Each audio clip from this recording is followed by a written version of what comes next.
салом тамошобинони азиз, мавзӯи имрӯзаи мо қатори электрохимиявии шиддати металлҳо электролиз мебошад. қатори электрохимиявии шиддати металлҳо бори аввал соли 1863 аз тарафи олими рус Николай Бекетов пешниҳод гардидааст ва моҳияти қатори электрохимиявии шиддати металлҳо аз он иборат аст ки дар ин қатор элементҳое ки пеш аз якдигар ҷойгир шудаанд қобилият доранд ки элементҳое ки пас аз онҳо ҷойгиранд аз таркиби намакҳояшон фишурда бароранд. бори аввал олим Николай Бекетов ба таври таҷрибавӣ исбот кардааст ки металлҳое ки дар ҳамин қатори электрохимиявии шиддат пештар ҷойгир шудаанд қобилият доранд металлҳое ки пас аз онҳо ҷойгиранд аз таркиби намакҳояшон фишурда бароранд. мисол, агар мо намакҳои алюминийро гирем ва ба болои он металли магнийро илова кунем, металли магний қобилият дорад алюминийро аз таркиби намакаш фишурда барорад. ва баръакс, агар атоми металли рӯҳро гирем ва ба намакҳои алюминий дохил кунем, металли рӯҳ ин гуна қобилият надорад, зеро металли рӯҳ дар қатори электрохимиявии шиддат чӣ тавре ки мебинем мо пас аз алюминий ҷойгир аст ва дар вақте ки пас аз алюминий ҷойгир аст ин гуна қобилият надорад. дар ин қатор металлҳое ки пеш аз гидроген ҷойгир шудаанд қобилият доранд гидрогенро аз таркиби кислотаи сероб фишурда бароранд ва металлҳое ки пас аз гидроген ҷойгир шудаанд, яъне металлҳои нисбатан камфаъоланд, ба инҳо металли мис, симоб, нуқра, тилло ва платина дохил мешаванд. ин металлҳо қобилияти аз таркиби кислотаи сероб фишурда баровардани гидрогенро надоранд. қисмати дигари мавзӯи мо аст электролиз. электролиз чист? реаксияҳои оксиду барқароршавиро ки дар электродҳо ҳангоми аз маҳлул ё гудохта гузаштани ҷараёни электрикӣ ба амал меоянд, электролиз номида мешавад. моҳияти электролиз аз он иборат аст ки дар электролиз ду протсесс мегузарад. протсесси аввал протсесси катодӣ ва протсесси дуюм протсесси анодӣ номида мешавад. ҳамаи катионҳо ки дар маҳлул ё гудохта мавҷуданд ба тарафи катод ҷамъ мешаванд ва ҳамаи анионҳое ки дар маҳлул ё гудохта мавҷуданд онҳо ба тарафи анод ҷамъ мешаванд. хуб, дар катод реаксияи барқароршавӣ ва дар анод раванди оксидшавӣ мегузарад. электродҳо ҳама вақт барои оне ки электролиз гузарад, дар электролиз электродҳо лозиманд. электродҳо ду намуд мешаванд. электродҳо мешаванд инертӣ ва электродҳо мешаванд фаъол. электродҳои инертӣ индифферентиянд, яъне ҳангоми гузаштани раванди электролиз электродҳои инертӣ бетағйир мемонанд ва электродҳои инертӣ аксаран аз металлҳои платина ва инчунин аз графит тайёр карда мешаванд. хуб, электродҳои дигар яъне электродҳои фаъол ном доранд ва электродҳои фаъол дар раванди гузариши реаксияи электролиз иштирок мекунанд. электродҳои фаъол аз металлҳои мис, тилло, нуқра ва рӯҳ сохта мешаванд. хуб, электролиз яъне раванди электролизе ки мо гуфтем дар электродҳо мегузарад, худаш ду намуд мешавад, яъне ду навъи гузариши электролиз мавҷуд аст. электролизи якум намудаш электролиз гудохта ном дорад ва намуди дуюм электролизи маҳлул. электролизи гудохтаҳо аслан электролизи гудохта намуди соддатарини электролиз аст ва электролизи гудохтаи намакҳо, кислотаҳо ва ишқорҳо ҳангоми гузаштани ҷараёни электрикӣ катионҳо ва анионҳои худро дар назди электродҳо ҷудо мекунанд. хуб, ҳангоми гузаштани ҷараёни барқ дар раванди намакҳои гудохта ё кислотаҳо асосҳои гудохта бошанд, яъне катионҳо ба тарафи катод ва анионҳо ба тарафи анод равона мешаванд. хуб, дар нақшаи мазкур раванди гузариши электролизи хлориди натрий ба намуди намаки гудохта оварда шудааст. хуб, электролизи гудохтаи хлориди натрийро дар якҷоягӣ дида мебароем. дар аввал хлориди натрий ба ионҳо ҷудо мешавад, натрий плюс ва аниони хлор минус. хуб, моҳияти раванди электролиз аз он иборат аст ки яъне мо гуфтем дута электрод мавҷуд аст, катод дорои заряди манфӣ ва анод дорои заряди мусбат аст. хуб, катиони натрий дар назди катод ҷамъ мешавад, яъне катиони натрий якто электрон қабул мекунад ва барқарор мешавад то натрии металлӣ. ва ин усул, яъне усули электролизи гудохтаи хлориди натрий яке аз усулҳои ҳосил кардани металли натрий ба ҳисоб меравад. хуб, дар анод раванди оксидшавӣ мегузарад, яъне аниони хлор дар анод ҷамъ мешавад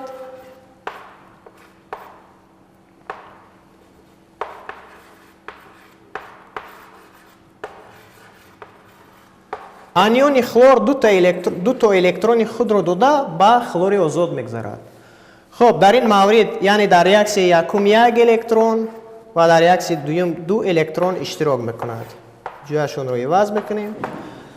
модилаи гудохта чӣ тавр навишта мешавад? модилаи пурраи гудохтаро чунин менависем. ду то катиони натрий плюс як то хлор минус ҳосил мешавад ду то натрии металлӣ хлори озод.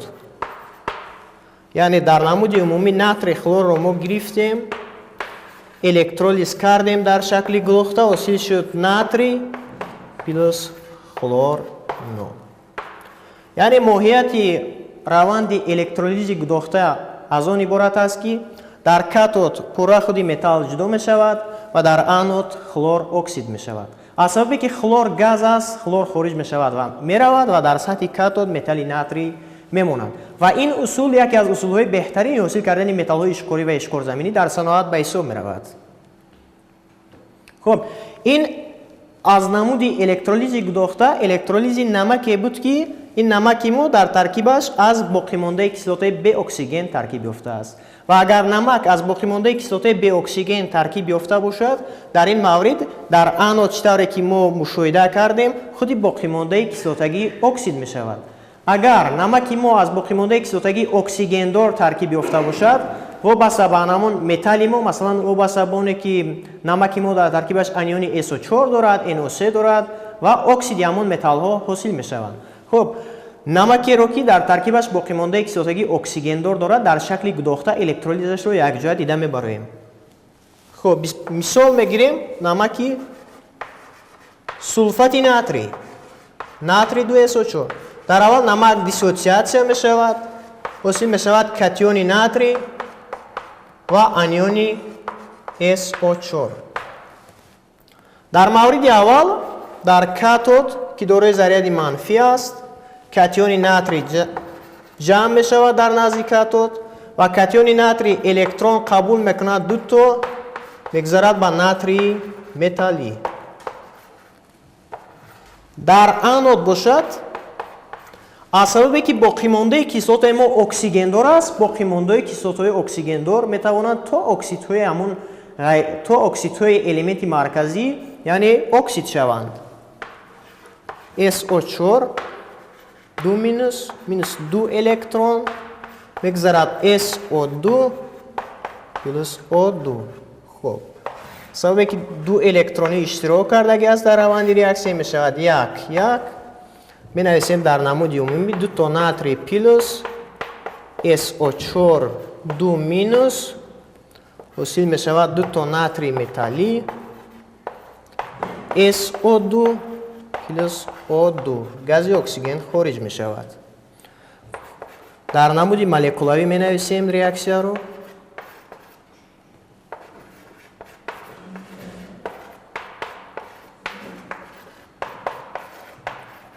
яъне моҳияти раванди электролизи намакҳои гудохта аз ҳамин иборат аст ки агар боқимондаи кислотаи мо оксигендор бошад, фарз кардем намаки сулфати натрий ё нитрати натрий ё нитритҳо, дар анод ҳама вақт процесси раванди оксидшавӣ мегзарад ва дар ин раванд ҳатман дар баробари оне ки дар анод оксиген хориҷ мешавад, ҳатман оксиди яке аз металлҳо ҳосил мешавад.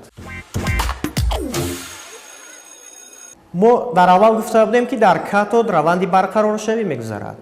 хуб равандҳои барқароршавӣ дар катод чӣ гуна аст? агар дар қатори электрохимиявии шиддат металл аз литий то алюминий ҷойгир бошад, дар катод фақат раванди барқароршавии молекулаи об мегзарад. яъне дар катод фақат молекулаи об барқарор мешавад. агар металл аз манган то сурб ҷойгир шуда бошад, дар катод ҳам молекулаи об ва ҳам атоми металл барқарор мешавад. яъне металлҳое ки фаъолияти миёна доранд, аз алюминий то сурб ҷойгир шудаанд дар қатори электрохимиявии шиддат ва ҳангоми электролизи намакҳои ин металлҳо дар катод дар баробари оне ки молекулаи об барқарор мешавад, инчунин раванди барқароршавии катиони металл низ мушоҳида мешавад. сеюм раванди катодӣ, металлҳое ки баъд аз гидроген ҷойгиранд, дар катод ҳама вақт худи металл барқарор мешавад. равандҳои оксидшавӣ дар анод. агар намак аз боқимондаи кислотаи беоксиген таркиб ёфта бошад, дар анод худи ҳамон боқимондаи кислотагӣ оксид мешавад. агар намак аз боқимондаи кислотаи оксигендор таркиб ёфта бошад, дар анод молекулаи об оксид мешавад. ин процесси барқароршавӣ дар катод ва раванди оксидшавӣ дар анод инҳо барои намакҳое ки дар шакли маҳлул электролиз мешаванд. албатта фарқияти электролиз дар маҳлул аз гудохта дар он аст ки дар раванди электролизи гудохта молекулаи об иштирок намекунад ва дар раванди электролиз дар маҳлул ҳатман реаксия бо иштироки молекулаи об мегузарад. сараввал мо намакҳоеро дида мебароем ки аз металлҳои онҳо дар мавқеи якум ҷойгир аст, яъне аз литий то алюминий ва боқимондаи кислотаи онҳо беоксиген аст.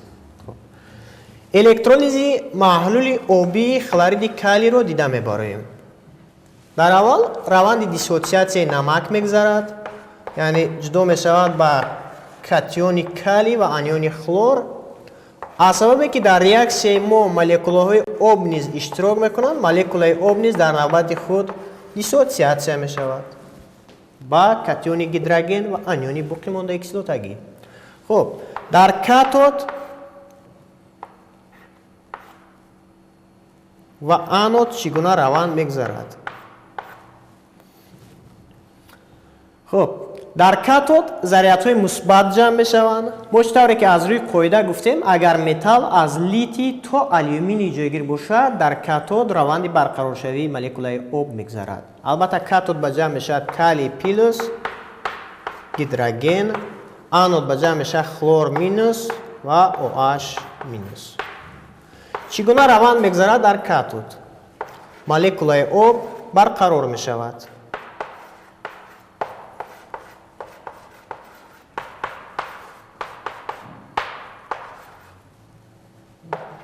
хуб, дар раванди барқароршавии молекулаи об дар катод гази гидроген хориҷ мешавад ва дар маҳлул ионҳои OH боқӣ мемонад. хуб, дар анод кадом раванд рух медиҳад?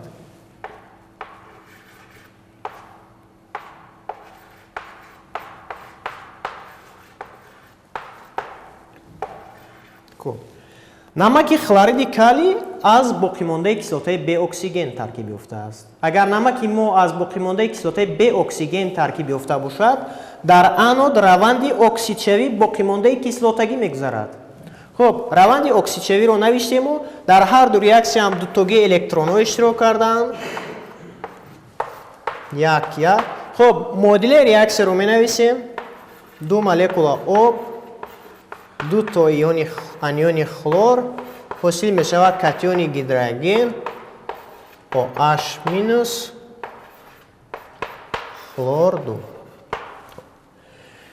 моҳияти реаксия аз он иборат аст ки аз сабабе ки реаксияи мо дар маҳлул мегузарад, моддае ки дар катод барқарор мешавад он дар аввал навишта мешавад, моддае ки дар маҳлул боқӣ мемонад дар миёна ва анавун моддае ки дар анод оксид мешавад вай ҳама вақт дар охир навишта мешавад. хуб, модилаи электролизро дар шакли пурра менависем.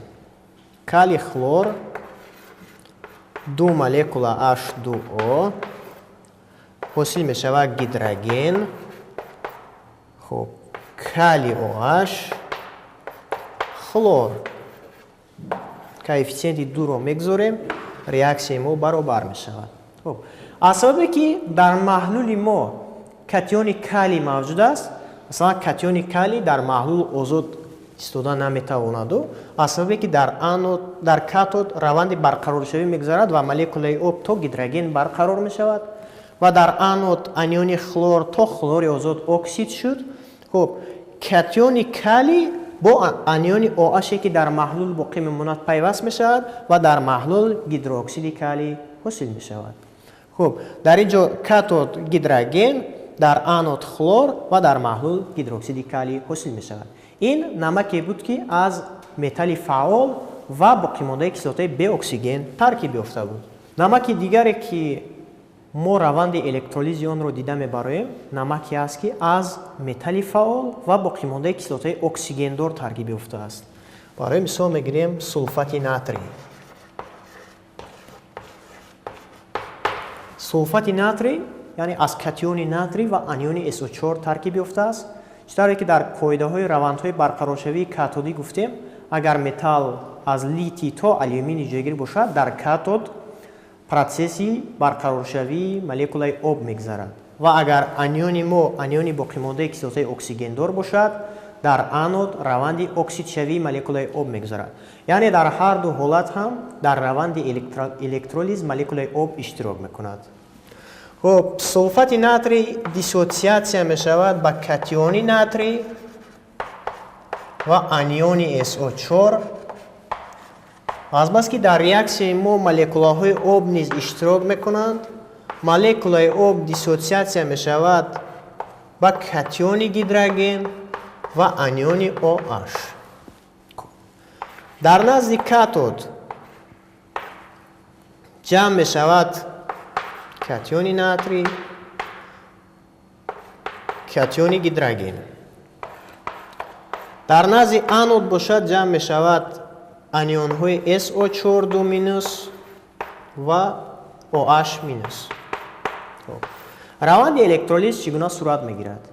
در روند الکترولیز نمک سولفات ناتری چطوری که پیشتر قید کردیم هم در کاتود و هم در آنود، یعنی در کاتود روند برقرارشوی مولکولای آب و در آنود روند اکسید شوی مولکولای آب میگذرد. بیایید روند الکترولیز رو دیده میبریم. خب در کاتود مولکولای آب دو تا الکترون قبول کرده با هیدروژن و انیون OH جدا می شود. جو میگذاریم 2 در پیش آب کوفیسینت 2 میگذاریم برابر می شود. خب در آنود نیز چطوری که پیشتر قید کردیم روند اکسید شوی مولکولای آب میگذرد و روند اکسید شوی مولکولای آب در آنود چنین صورت میگیرد.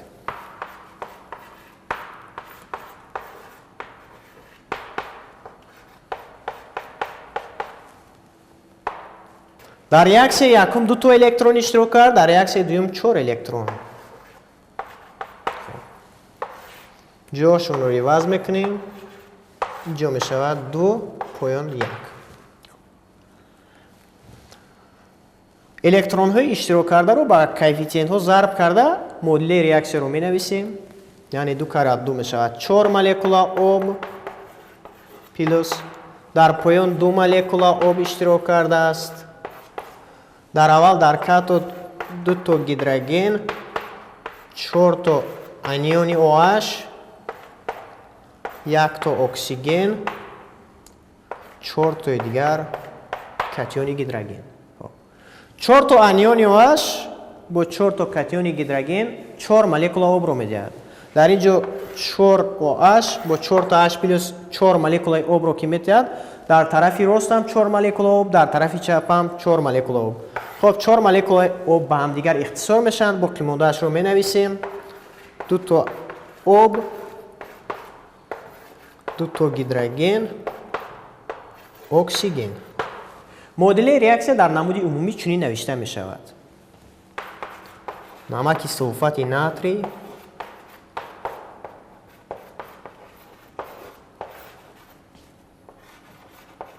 در روند الکترولیز محلول، یعنی گفتیم مولکولای آب هم اشتراک میکند، حاصل می شود در کاتود هیدروژن پلس در محلول اشکار ناتری کیسلات سولفات و در آنود جدا می شود اکسیژن. ریاکسیون رو برابر میکنیم. در پیش آب کوفیسینت 2 میگذاریم، در پیش هیدروژن هم کوفیسینت 2 میگذاریم. خب اشکار در 2 میگذاریم. اشکار با که 2 گذاشتیم ریاکسیون ما می شود برابر. یعنی در طرف راست 4 تا 6 تا 8 تا هیدروژن کوفیسینت آب میگذاریم 8 تا اکسیژن رو حساب میکنیم 4 2 6 6 2 8. خب 4 تا اکسیژن در مولکولای آب 4 تا دیگر در نمک سولفات ناتری. خب شماره اتم ها برابر شد. یعنی روند الکترولیز سولفات ناتری چنین صورت میگیرد. تماشاگران عزیز درس ما با همین به اتمام رسید. تا درس های بعد سلامت و صحت باشید.